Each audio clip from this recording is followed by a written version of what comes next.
University grants commission recent గా కొన్ని draft regulations release చేసింది. వీటిని యూజీసీ డ్రాఫ్ట్ రెగ్యులేషన్స్ 2024 అంటున్నారనమాట. యూనివర్సిటీ గ్రాంట్స్ కమిషన్ ఈ రెగ్యులేషన్స్ ఎందుకు రిలీజ్ చేయాల్సి వచ్చింది?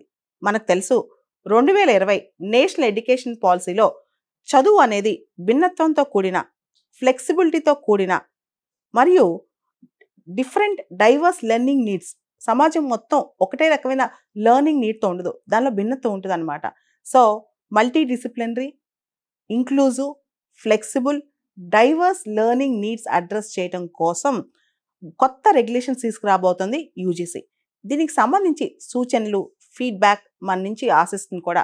ఒకసారి సజెషన్స్, ఫీడ్బ్యాక్ అన్నీ వెళ్ళిన తర్వాత సెంట్రల్ గవర్నమెంట్ ఇవన్నీ అప్రూవ్ చేస్తే ఇవన్నీ కూడా అన్ని యూనివర్సిటీస్కి యూజీసీ యాక్ట్ 1956 కింద సెక్షన్ 3 కింద రికగ్నైజ్ అయిన అన్ని రకాల యూనివర్సిటీస్కి, డీమ్డ్ యూనివర్సిటీస్ కూడా ఈ రూల్స్ రెగ్యులేషన్స్ అప్లై అవుతాయి అన్నమాట.